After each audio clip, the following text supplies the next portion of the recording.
साल 1984 एक वक्त था जब बीजेपी को लोकसभा चुनाव में केवल 2 सीटें नसीब हुई थी। इसकी अपोजिशन कांग्रेस 426 सीट्स लेकर मेजोरिटी पर बैठी हुई थी। तब अपोजिशन में बैठने वाली बीजेपी के पास ना तो कोई खास रिप्रेजेंटेशन था और ना ही वो जानते थे कि किस मत को जियो पलटेगी कि कभी वो मेजोरिटी पर बैठे होंगे और कांग्रेस अपने एग्जिस्टेंस तक के लिए संघर्ष कर रही होगी। साल 2014 में जब कांग्रेस के डाउनफॉल के बाद बीजेपी ने सत्ता संभाली तो न केवल उन्हें 282 सीट्स मिली बल्कि पीएम मोदी को सबसे लोकप्रिय पीएम की गद्दी भी मिली। ऐसे में सवाल ये उठता है कि इन 30 सालों में बीजेपी ऐसा क्या बदलने में सक्सेसफुल हो पाई कि लोगों ने कांग्रेस को छोड़ बीजेपी पर अपने भरोसे की मोहर लगा दी।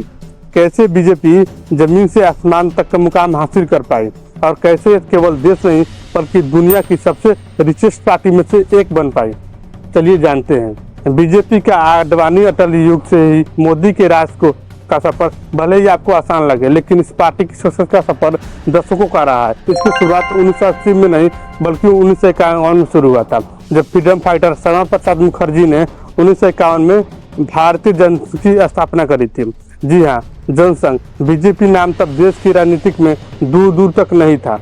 हाँ, लेकिन जनसंघ को इसलिए बनाया गया था ताकि इंडियन पॉलिटिक्स में कांग्रेस के बढ़ते डोमिनेंस को कम किया जा सके और एटलीस्ट लोगों के साथ में कोई दूसरा पॉलिटिकल ओपिनियन तो हो। इसके अलावा पार्टी की खासियत ये भी थी कि इसकी आइडियोलॉजी हिंदू राष्ट्र से जुड़ी हुई थी और इसी एजेंडे पर चलकर ये सत्ता हासिल करने को ही अपना लक्ष्य मानती थी। कमाल की बात ये थी कि इस पार्टी को आरएसएस का सपोर्ट था और इसीलिए मीडिया में इसे आरएसएस के राजनीतिक मंच के रूप में पेश किया जाता था।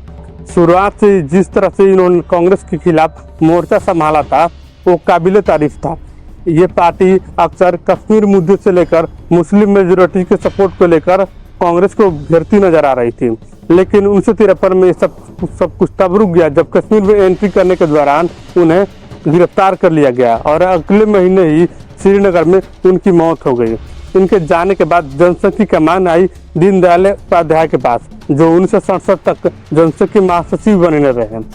इस दौरान उन्होंने कई बड़ी अचीवमेंट भी हासिल कर ली और लोकसभा में कुछ सीट भी जीत ली, लेकिन काफी कोशिशों के बाद भी वो पॉलिटिकल शतरंज के बड़े खिलाड़ी नहीं बन पा रहे थे।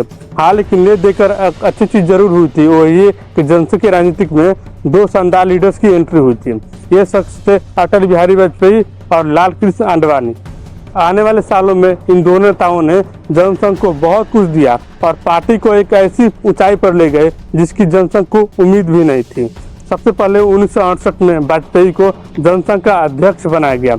इस दौरान इस पार्टी की 3 इम्पोर्टेंट डिमांड थी: पूरे देश में समान नागरिकता संहिता लागू करना, गौ हत्या पर रोक और जम्मू कश्मीर को स्पेशल स्टेटस की समाप्ति।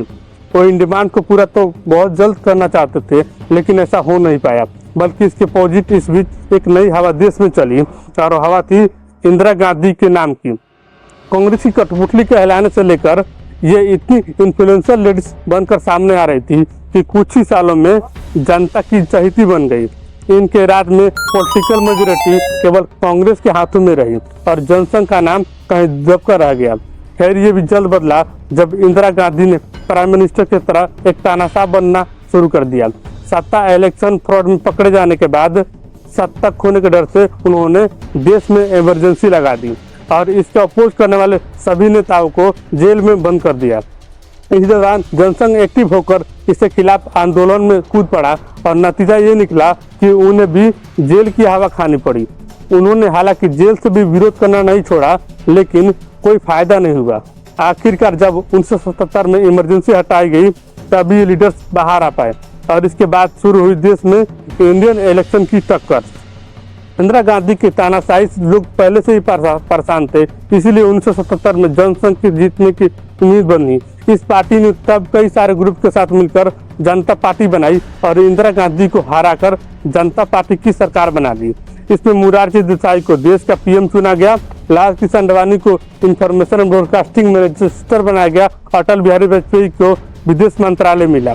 कुल मिलाकर कहा जा सकता है कि जनसंघ को नेताओं को कामयाबी को अच्छी उड़ान मिल चुकी थी, लेकिन इसे धक्का 1979 में मिला जब इंदिरा गांधी के खिलाफ किए गया ये पार्टियों का गठबंधन फेल होने लगा और सरकार गिर गई। अगर आप सोच रहे कि भला ऐसा क्यों, कब और कैसे हुआ, तो जरा आपको डिटेल में बताते हैं। देखिए, जनता पार्टी कई पार्टियों से मिलकर बनी हुई थी, इसीलिए प्रॉब्लम ये थी कि कांग्रेस के खिलाफ सभी दल को एक थे, लेकिन आपस में खींचतान चलती रहती थी। ये लड़ाई ईगो क्लैश की तो थी ही, साथ ही विचारधारा के भी थी। इसलिए ऐसे कई इंसिडेंट हुए जिससे सभी पार्टीज में दूरी आती चली गई। और इनमें सबसे बड़ी चोट तब आई जब जनता पार्टी के अंदर नेता मधु लेवे ने ये मांग रख दी कि अगर कोई भी व्यक्ति दोहरी नागरिकता रखता है तो उसे पार्टी के बाहर कर दिया जाएगा। दोहरी नागरिकता का मतलब ये होता है कि पार्टी के साथ आरएसएस का संबंध होना था। कुल मिलाकर जनता पार्टी का साफ कहना था कि जो पार्टी में रहेगा वो आरएसएस से दूर रहेगा। इसका पहला तो जनसंघ के नेताओं ने काफी विरोध किया, लेकिन उनके पास ऑप्शन ही क्या था। इसी बीच 1980 में लोकसभा इलेक्शन हुए, नेताओं में इंटरनल झगड़े साफ नजर आ रहा था। लेकिन इससे पहले ये सब ठीक हो पाता, उससे पहले नतीजा ये निकला कि कांग्रेस ने पूर्ण बहुमत के साथ सरकार बना ली। इस इलेक्शन में जहाँ जनता दल को सिर्फ 31 सीट में जीत मिली, वहीं इस हार के लिए जनसंघ के नेताओं को कोसा जाने लगा। आखिरकार इन रिजल्ट ये आया कि 1980 में अटल बिहारी वाजपेयी, आडवाणी, राजनाथ सिंह जैसे नेताओं को जनता पार्टी से निकाल दिया गया।